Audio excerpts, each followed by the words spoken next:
Hello everyone, welcome back to my channel. আমি অদ্রিজা। আমি আবার চলে এসেছি তোমাদের সাথে একটা নতুন ব্লগ নিয়ে। অ্যান্ড বছরের শুরুতেই আমরা সবাই জানি যে পিঠে পুলি উৎসব ম্যান্ডেটরি। তো সেই নিয়েই আমরা এই বছরে চলে এসেছি আমাদের রাজডাঙ্গার পিঠে পুলি উৎসব নিয়ে, যেটা খুবই ফেমাস, কলকাতার বেশ ফেমাস একটি পিঠে পুলি উৎসব হয়।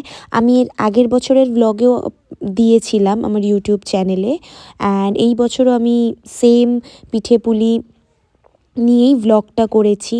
সো তোমরা ভিডিওটা কিন্তু লাস্ট অবধি দেখবে। আই হোপ তোমাদের অবশ্যই ভালো লাগবে, অ্যান্ড জিভে জল চলেই আসবে খাবারগুলো দেখে। অ্যান্ড শুধু পিঠে পুলি নয়, এইবারে আমি পিঠে পুলির বাইরেও কিছু স্টল নিয়ে, খাবারের স্টল ছিল যেগুলো নিয়েও আমি কিছু ভ্লগ করেছি, আপলোড করেছি আমার ভ্লগে। সো হোপফুলি তোমাদের ভিডিওটা ভালো লাগবে। ভিডিওটা লাস্ট অবধি দেখো, অ্যান্ড অবশ্যই আমাকে এইভাবে সাপোর্ট করে যেও, আমার চ্যানেলটাকে সাবস্ক্রাইব করো, আমার ফলোয়ার্স বাড়িও, মানে সাবস্ক্রাইবার বাড়িও, অ্যান্ড লাইক করো। তোমাদের যদি ভিডিওটা ভালো থাকে অবশ্যই শেয়ার করো, কারণ পিঠে পুলি উৎসব 16 জানুয়ারি অবধি আছে। এর আগের বছর যে কবার আমি গেছি, মানে আমাদের স্টল দিয়েছে, তো প্রত্যেকবারই বাইরেটা, অর্থাৎ মাঠ থেকে ছাড়িয়ে, মানে এই রাস্তার ঠিক বাইরে থেকে অনেক খাবারের স্টল থাকে, কিন্তু এই বছর দেখলাম ভেতরে অনেক এরকম খাবারের স্টল দিয়েছে, পিৎজা, বার্গার, ফিশ ফ্রাই, এরকম প্রচুর স্টল দিয়েছে। পৌষ মাস মানে পিঠে পুলি উৎসব, বা পিঠে পুলিটা পিঠে বাড়িতে বাড়িতে খুব হয় কলকাতায়, অ্যান্ড ওয়েস্ট বেঙ্গলে আমি বলবো। আর এখন লোকজন আর আগের মতো বাড়িতে পিঠে করে না, বা পুলিও হয় না। তো এই যে আমাদের উৎসবটা হচ্ছে পিঠে পুলি, এখানে কিন্তু প্রচুর লোকজন আসে, অ্যান্ড আমাদের স্টল বলো বা আরও এখানে অনেক স্টল আছে, প্রচুর স্টল থেকে মানে বিক্রি বাট্টা হয়, কারণ লোকজন এখানে জমিয়ে খেতে আসে। আমাদের স্টলের যেরকম খুব ফেমাস লবঙ্গ লতিকা একটা আইটেম আছে, যেটা মাছের মতো, তোমরা ভিডিওতে দেখতে পাচ্ছ। ছানার পায়েস এইবারের খুব ফেমাস হয়েছে, অ্যান্ড এরকম আরও অনেক এরকম মিষ্টি আছে, বা পিঠে তো আছেই যেগুলো ফেমাস, মালপোয়া।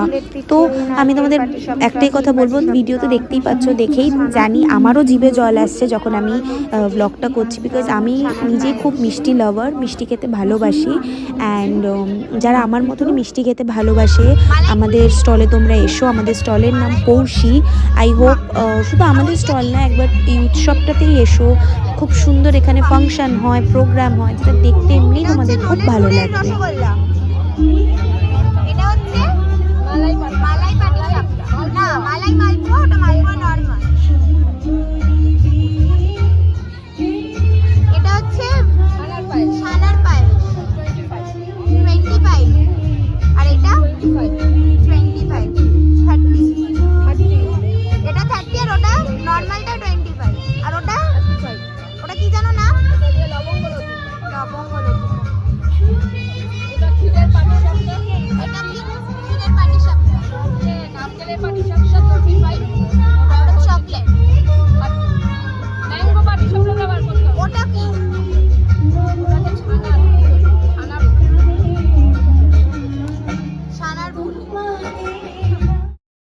আমাদের দোকানের সব আইটেমই শুরু হচ্ছে 20 রুপিস থেকে, অ্যান্ড 20 to 35, 40 এর মধ্যে। নলেন গুড়ের রসগোল্লা যেটা ছিল, সেটা অ্যাকচুয়ালি এখানে যেহেতু শুধু পিঠে পুলি, কাজেই রসগোল্লাটা নিয়ম নেই, তো সেটা পরে আমাদের বলা হয়েছিল, অ্যান্ড আমরা রসগোল্লাটা বন্ধ করে দিয়েছিলাম, অর্থাৎ আমরা ওখানে বিক্রি করিনি, কারণ এখানে শুধুই পিঠে পুলি, যে ওরকম ধরনের আর কি আইটেম, যেটা পিঠের মতো বা পিঠের জাতীয় বা পুলি জাতীয় কোনো খাবার, শুধু সেগুলোরই এখানে স্টলটায় খাবার রাখা হবে। কাজে আমরা পরে রসগোল্লাটা রাখিনি, ওটা সরিয়ে দেওয়া হয়েছিল।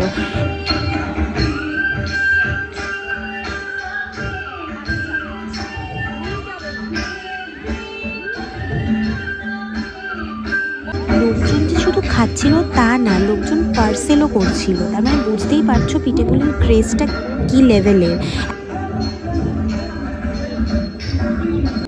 আর এখানে খাওয়ার সাথে সাথে কিন্তু নন স্টপ প্রোগ্রামও চলতে থাকে, অর্থাৎ এই যে 12 তারিখ থেকে 16 তারিখ পিঠেপুলি উৎসব হবে, সাথে কিন্তু এখানে প্রোগ্রামও হবে। অনেক বড় বড় সেলিব্রিটি আসে, অনেক গায়ক আসে, গায়িকা আসে, ডান্সাররা আসে।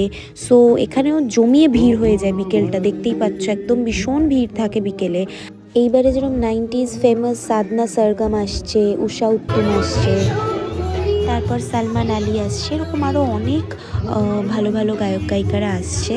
তো তোমরা এলে যে এখানে শুধু পিঠে পুলি খাবে তা নয়, তোমরা কিন্তু সাথে লাইভ পারফরমেন্সগুলো এনজয় করতে পারো।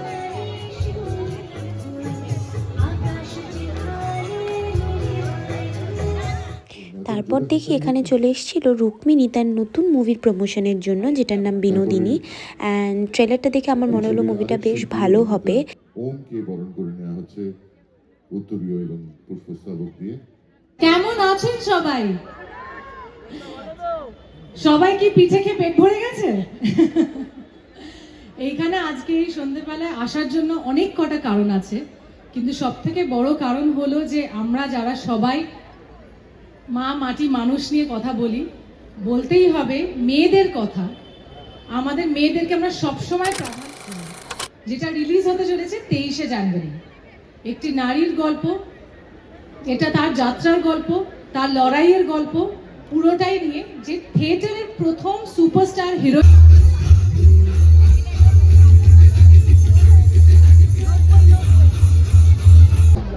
তারপর আমি আর আমার ভাই প্রত্যেকটা স্টলে ঘুরে ঘুরে দেখছিলাম কিরম ধরনের সবাই খাবার এনেছে। এখানে অনেক ধরনের পিঠে তোমরা এলে বুঝতে পারবে, শুধু যে দুধের পিঠে বা পাটিসাপটা এরম নয়, যেরকম ভাপা পিঠে, তারপর এরকম আরও অনেক ধরনের পিঠে আমরা নাম শুনিনি বা আগে খাইও নি, এরকম অনেক ধরনের পিঠে তোমরা এখানে পাবে।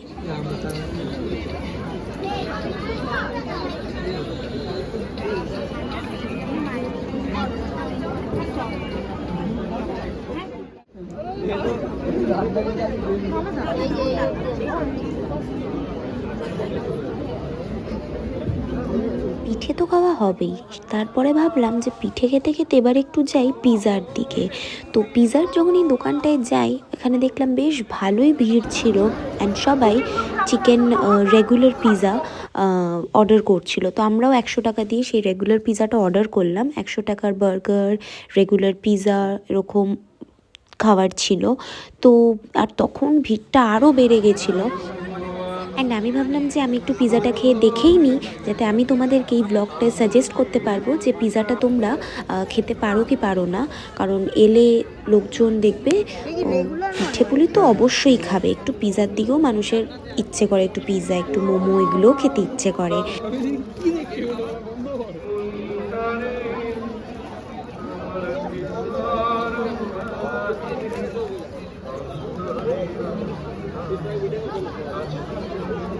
চিজ ফুলটা আছে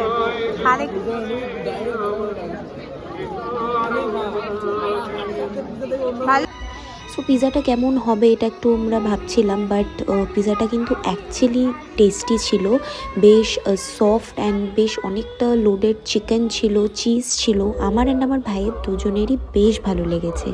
তারপর আমরা চলে গেলাম একটু বাইরের দিকটায়, যেখানে এরকম ঘুগনি, আলুর দম, ডিম কষা বা মোমো এরকম আরও অনেক স্টল ছিল, খাবার বিক্রি হচ্ছিল। আমি ঘুগনিটা খাইনি, তবে আমি যেহেতু মোমো লাভার তাই একটু মোমোটা ট্রাই করার জন্য চলে গিয়েছিলাম, বাট মোমোটা খুব একটা ভালো খেতে ছিল না। সো খুব যে ভালো লেগেছে তা নয়। অ্যান্ড এই ছিল ব্লগ। আই হোপ তোমাদের ব্লগটা ভালো লাগবে। প্লিজ ব্লগটা দেখো, শেয়ার করো, অ্যান্ড অবশ্যই পিঠেপুলি উৎসবে যাও অ্যান্ড আমাদের স্টলে যেও, পিঠে খেও। অ্যান্ড থ্যাংক ইউ গাইজ, আবার দেখা হবে।